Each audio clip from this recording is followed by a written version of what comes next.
Olá pessoal, estou aqui iniciando nossa aula de física aqui, tá? Sobre reflexão e refração de luz. Para isso, vamos lembrar alguns pontos. Primeiro, a luz é uma onda eletromagnética, então ela não precisa de um meio físico para se propagar, tá? Ela pode se propagar no vácuo. E além disso, a luz se propaga de forma retilínea, ou seja, a luz se propaga em linha reta. Se um feixe de luz passa por outro, ele permanece seu caminho, tá? Um não interfere no outro.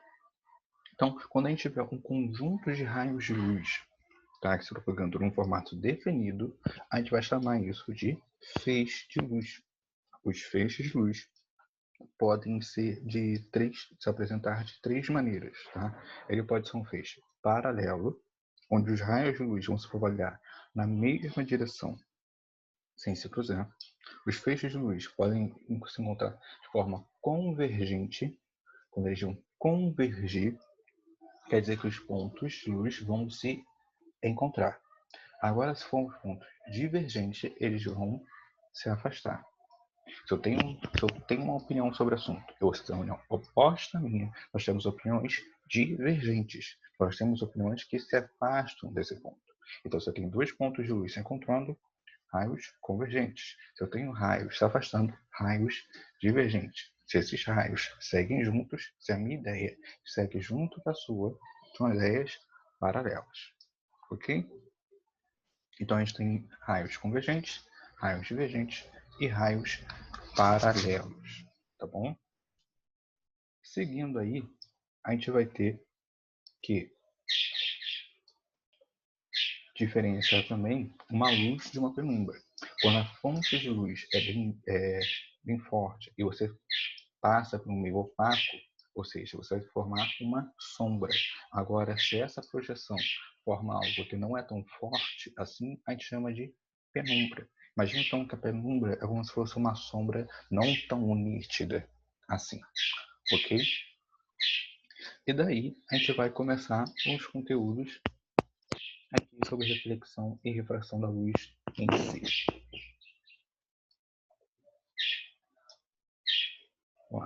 Eles são fenômenos luminosos, tá? A reflexão vai ocorrer quando os raios de luz incidem sobre uma superfície polida, tá? Se propagando do meio 1 e esse retorna para o meio 1 novamente, no mesmo ângulo que incide. Então, ó, eu tenho aqui, ó, esse raio bate aqui e incide para cá. Então, você vê que cada raio sempre segue o seu próprio caminho em linha reta, mesmo que um cruze pelo outro. Importante isso aqui, ó, substância polida, porque se eu tiver uma superfície polida, se eu tiver uma superfície irregular, os pontos de luz não vão fazer esse trajeto certinho. Porque ele pode ter um morrinho aqui, ó, ele vai bater aqui e vai voltar para cima.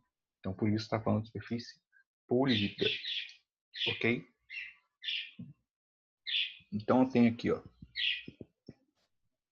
o meu raio incidente chegando aqui nessa superfície polida.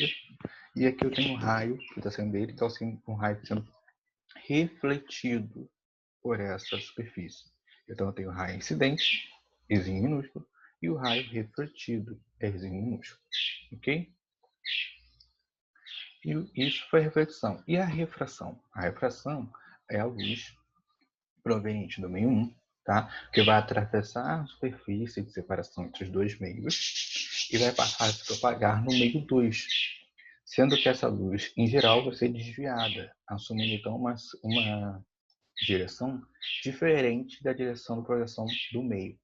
Então, ó, você vê aqui, ó, o gráfico, o feixe de luz vem aqui, enquanto meio 1, e quando ele passa aqui, ó, repara que ele não segue retinho como ele estava. Ele dá uma passadinha um pouco mais para a esquerda. Semelhante como acontece nessa imagem, ó. Você vê, ó, esses dois lápis.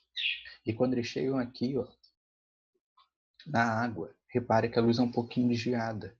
E ela não está exatamente juntinha aqui, como deveria, tá? Ocorre a mesma coisa que é representado aqui. Tá? Além disso, a gente tem a absorção da luz. Então, a luz pode ser refletida, eu posso sofrer reflexão, refração ou absorção. Tá? A luz que incide na superfície, no entanto, quando ela não é refletida nem refratada, ela vai ser absorvida por esse corpo. Lembra que quando isso acontecer, a gente vai ter um aquecimento, tá? Então a luz vai aquecer esse corpo, se esse corpo a absorve, tá? Isso vai ocorrer ainda mais em superfícies escuras. Quanto mais escura for a cor, mais luz ela absorve. Por isso mais quente fica. Por isso que se a gente tiver no calor com uma roupa clara, uma pessoa tiver com roupa clara e outra com roupa escura, a pessoa que está com roupa escura tende a sentir mais calor. É por isso que é mais comum a gente ter casas sendo pintadas de cores claras para ajudar a ter menos calor na casa, a casa ficar menos quente, tá? Já que essa cor clara vai refletir mais luz. Um ponto importante aqui é a gente saber que a ideia para luz e a ideia para pigmento, ou seja, tinta, são diferentes. Quando estiver falando de luz, a luz branca é a união de todas as luzes, tá? E a preta é quando tem ausência de luz. Ou seja, se alguma coisa é branca, quer dizer que ela está refletindo todas as cores. Se alguma coisa é preta, quer dizer que ela está absorvendo todas as cores. Todos os pontos das cores relacionados à luz. Nós já falamos de tinta, pigmento, o branco é ausência de tinta. E se você une todas as tintas, você vai ter preto.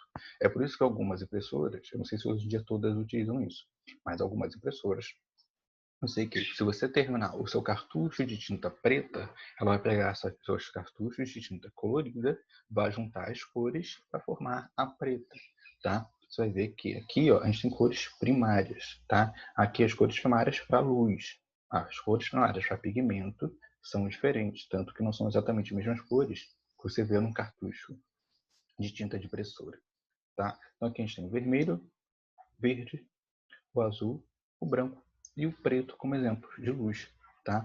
Repara, ó, passam esses três feixes. Se eu absorvo o azul e o verde, a gente enxerga vermelho. Se eu absorvo o azul e o vermelho, a gente enxerga verde. Se eu absorvo verde e vermelho, a gente enxerga azul. Se eu absorvo um deles, vê branco. E se eu reflito todos eles, a gente enxerga branco. E se eu absorvo todos eles, a gente enxerga preto, tá? Por isso é diferente. Então a incidência de luz, se aquela cor absorve ou mais luz, depende daquela cor que a gente enxerga, tá? Então por isso que roupas mais escuras deixa a gente com mais calor, porque ele absorve toda essa luz. E se ele absorve essa luz, ele acaba sendo aqui, ó, aquecido. Então roupas claras são mais ideais para dias de sol por conta disso, tá? Porque acaba sendo menos quente para a gente, tá? Esse aqui foi o nosso último slide, tá? E qualquer dúvida é só deixar nos comentários, ok?